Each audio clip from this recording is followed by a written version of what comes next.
Hi, this is Paul from Pepe Motorsports. This will be the final video on the Budget Nova build. I'm sorry it took so long to get this last video. The other two have been out for a while, but this is going to be the final one. I just want to let you know right now I just threw a high output 305 rebuilt. I just got to put the new valve covers on it. I'm just firing it up and showing you that in the background. I hope that in the future I'll get the videos out a lot sooner. I really would like to get my channel to do a lot better. So just sit back and watch this video, and this is the final build. Thank you, Pepe Motorsports. Okay, right now these are the piece of trim that goes around the quarter window. On this car, someone has taken them off. You can't purchase those unless you do the aluminum trim, and this car came with the standard piece of metal that goes around there. So what I had to end up doing was, they don't have them at a salvage yard, they don't make them aftermarket, so we went ahead and I just had to make my own. So here's kind of how I did it. I just measured out some metal. I used 22 gauge so it would bend a little bit easier. And then I folded one end over so it'll slip in. And then the other end I gave it just a slight bend, as you can see. So this will slip under the joint, and then it'll do just like the factory one did. It'll just fold in just a little bit on its own right here, and then it'll hold in. Then I'll make the same piece off the side. So I'm going to go ahead and fabricate these. It's something I'm really doing just with a hand shear and a brake. So let's make these and see how they come out.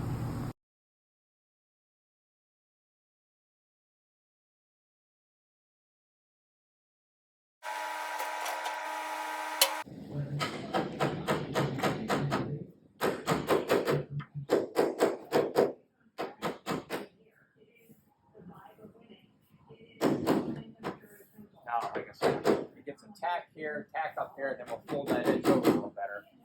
And then it'll be, cock it just like the factory did. It'll be in there. Now we just have to finish and make this piece. This piece will actually be a little bit easier to make because it's just one goes straight up, doesn't have to fold over. Get the final piece in. Now what I'll do is I'll do a small tack right up in there where you won't see it because the caulking will hold it. Small tack up there. There, it's going to be fine. There it is. Can't buy it, so we made it. All right, what I'm doing now, I have the door on the fixture, and I'm going to go ahead and get the door handle off of it, the lock out of it, and then we'll take that door, we'll lay it on the stand, and I'll show you how we're going to start grinding the edge of it all the way around to get the door skin off. Now, once I get the door on there, I'm grinding the edge, and I'm using just a grinding disc. As soon as I get past where I think I have it cut through, I stick the screwdriver through, so it gives it a little bit of space. So as I grind it all the way around, I'll keep going, and then eventually you'll see once I get it around, the door skin will come right off. Okay, now I have the door flipped over, and I'm taking an air chisel, and I'm cutting off the little piece of metal that's left from the door skin. So once you grind it all off, then you go ahead and take that piece out all the way around it with an air chisel, work your way around it, then you get a grinder, and just start grinding it all down, where the spot welds were, a little bit of rust, and this way that'll be nice and smooth. And I'm going to start on the bottom. There's really no, everybody does it different. This is how I do it. I mean, I've learned from people years ago, and that's how they did it. So, but I clamp the corners first, and I just go ahead and you'll see me grab different hammers just by the weight of them they feel. And remember also, if you put your finger on your hammer like this, it's much more accurate when you're it over. So we'll start here, and you can see there's a nice crease on it. You just kind of tap it, and kind of little by little roll that crease over.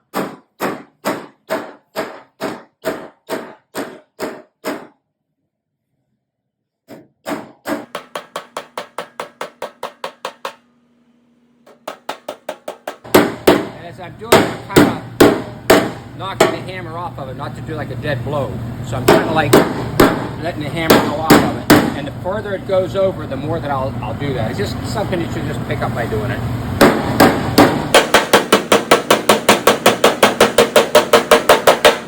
Now I'm starting to get a little bounce on it, so right now I'm going to go ahead and start holding a dolly behind it.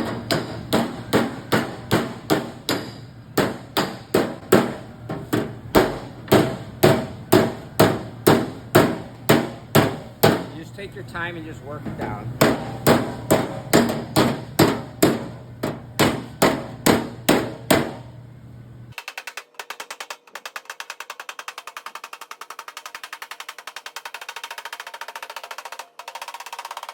I'm not hitting it as hard as you might think that it looks like. If you see at the bottom, you can't feel it actually there, but it's very smooth. I'm not really pounding it that hard. The paint will all be chipped up. There'll be some small dents and a few scratches. I'll look at the camera right now. I'll try to show it.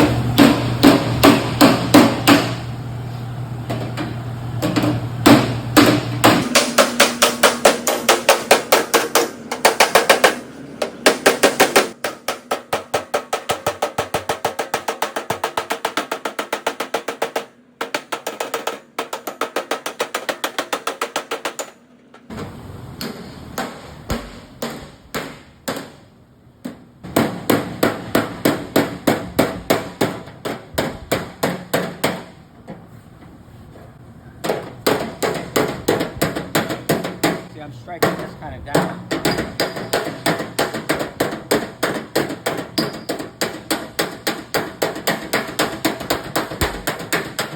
All right, we're going to go ahead and clamp on this corner, clamp on this one. This is the final edge. This is the edge where the hinges are. So once I get this side done, then we'll turn the door over and I'll show you how it is on the other side. Okay, I rolled the door over on the stand. Now you can see, there's a few little dings and dents.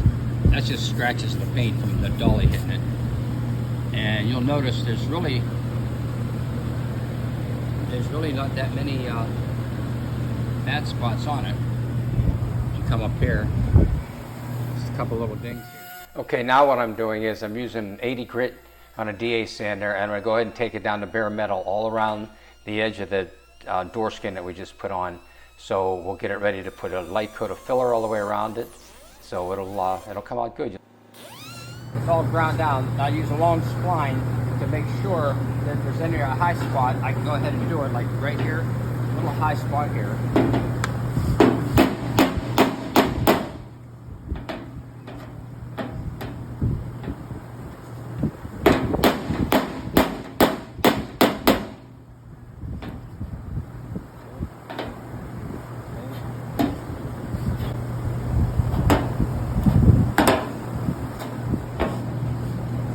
A little bit still right over behind this one. Okay, then I bring it down here and I can see it, and as long as there's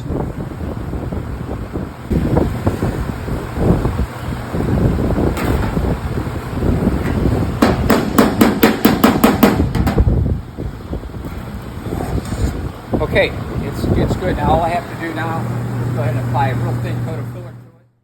Okay, what I'm doing now, I'm just blowing off the dust, and then I'm going to put a little wax and grease remover on it to wipe the panel, wipe the door down real nice and clean, because I'm going to also lay out a tape edge around the side of it, and then we'll go ahead and put our light coat of filler on it, and I'll show you that in a minute. There's, I'm putting the tape on it now, and I just do that so that when it leaves me a nice sharp edge all the way around it, because we're going to end up using 220. We're going to sand the whole door down anyway, but it just makes a straight cut line for me a little bit when I put the filler on. Okay, right now I'm going to go ahead and mix up some filler for the door, and in Arizona it's probably 100 degrees in the shop right now. You can't use too much hardener in it because it will harden up fast. So I got it on my board. I'll mix it up, and actually by the time I finish mixing it, I'll be walking over to the car because I won't want to take that much time to put it on. So you can see where I put some on, then I work it in, and you can see where the tape line comes in kind of. When I'm done, I'll take a nice swipe all the way across it, put the corner down on the tape, pull it down off of it, and it'll leave me just a nice thin layer, so it won't be a whole lot to sand off.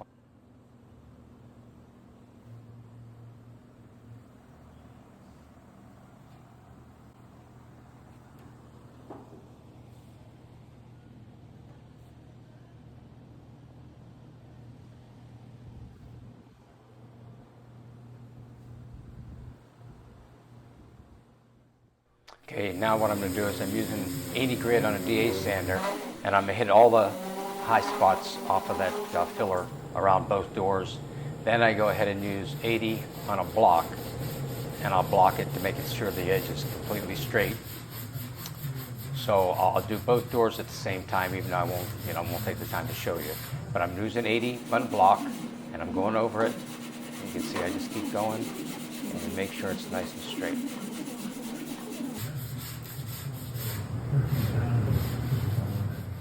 Okay, now what I'll do, after the 80, I go to 220, and I'll 220 the complete door down real good.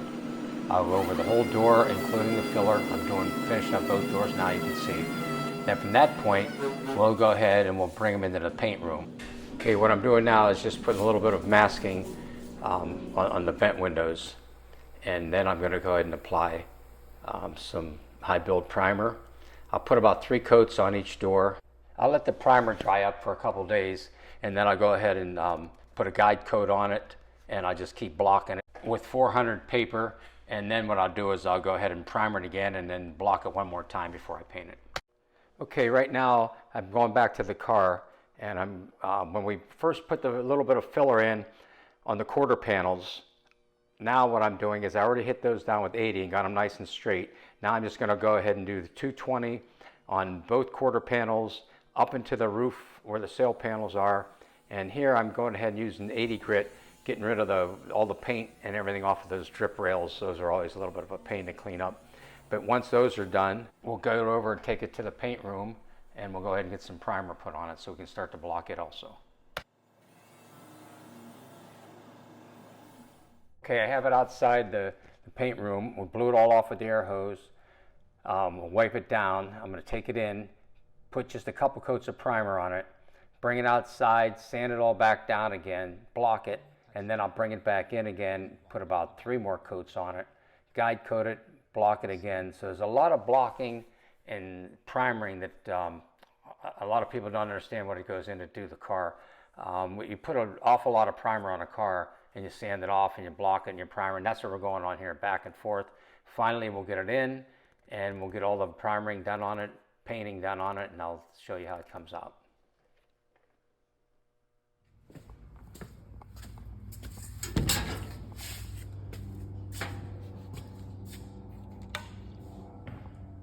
There it is. Quarter panels came out nice on it.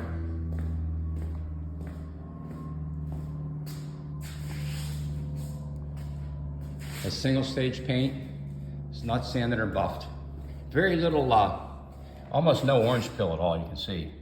Just a little bit of dust here and there. You can see how those little pieces of trim that we made came out after they're painted. Okay, I'll show you. We have the doors sitting on the stands. We painted the inside of the door jambs. So the door jambs are all painted. Now I'll flip those over, paint the doors, and we'll start putting the car together. Okay, today what we're going to do is I'm going to install the doors on the Project Nova. So before I do that, we want to replace the bushings in the door pins. So if you come on in, I'll show you how I did this. It's an easy way to do this. The best thing to do would be, before I painted it, is just to knock the old bushings out. So then when you go to put the new bushings in, rather than take the chance of using a hammer and trying to tap them in, hitting the paint, what I do is I just take a 5/16 bolt with a few washers, and then I would take and put I'll show you how I do it. I start the bushing at the top and at the bottom, and then slide the bolt up through, put some washers on it and a nut, and as you tighten it, you just pull the bushings right into place. But remember, if you can't drop this one down, because sometimes you can't get it out, and this one you can't get out to the bottom. So make sure which way you put it in, you're able to get the bolt out easy.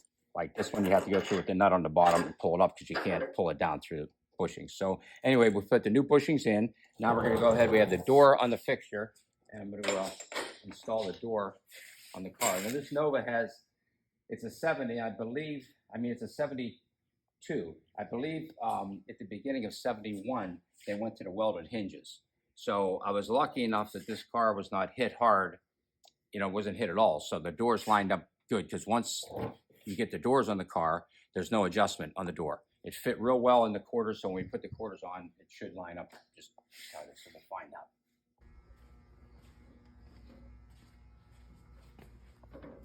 Adjust it a little bit, get it in.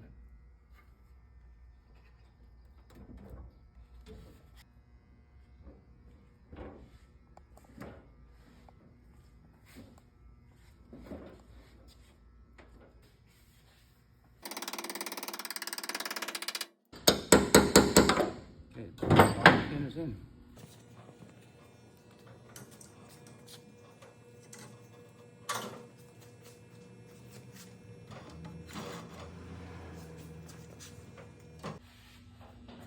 Okay, when we went to close the door, it wouldn't close. I was thinking it was the striker, but here's what the problem was. When we were working on the door, this latch got locked. So I had to go in and unlock it, put it back in where it'll close. And now, it's nice. Across the bottom of the rocker, quarter panel where we cut all that in, nice and straight. So on to the other side. Okay, it's cut and buff time.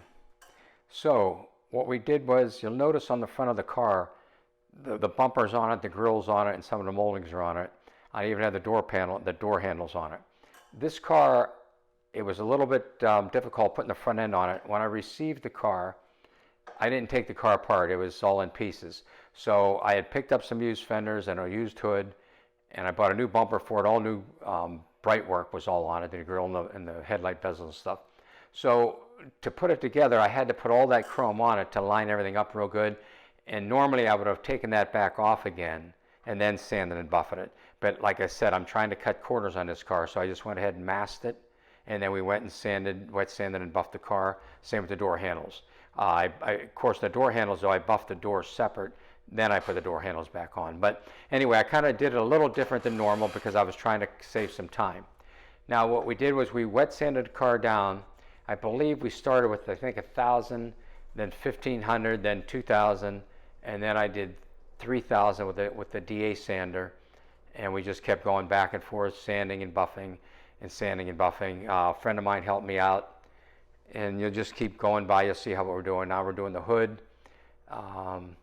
Right now I'm using 3,000 grit on that with a DA sander. He's still hand sanding the roof down. It's probably at this point he's probably with probably 1,500.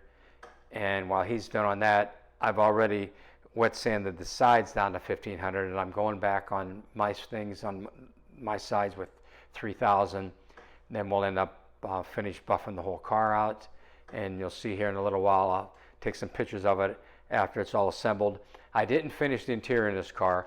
I had a buyer on the car that just wanted to finish the interior himself. So once I got all the buffing done, I did do weather strippings on the car, put a set of wheels on it, got it running real good. You see the motor and the 4 speeds in it. And at that point, he just purchased the car like that.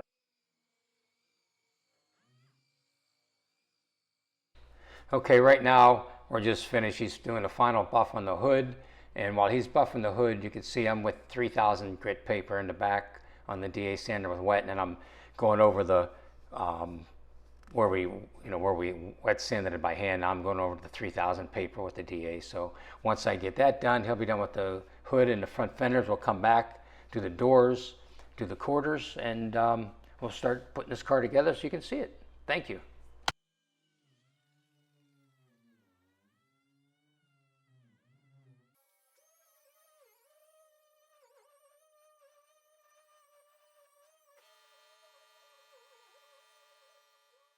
I just want to show you the trunk. We did splatter paint on the trunk, so it came out, really looks good. It looks like original. It came out nice. So here's the pictures of the car. These are the finished product. It's a 305 high output, 4-speed Muncie. I put a set of rally wheels and new tires on it. There's a new radiator. The vehicle runs really well, and like I said, I sold this vehicle to a gentleman. He's going to finish the inside. So I hope you'll see some more of my projects coming up in the future. I'm going to try to get something out at least every week. I just want to get my channel growing and so I can help a lot of people. If you have any questions, just put it in the comments and I will try to answer them. Thank you.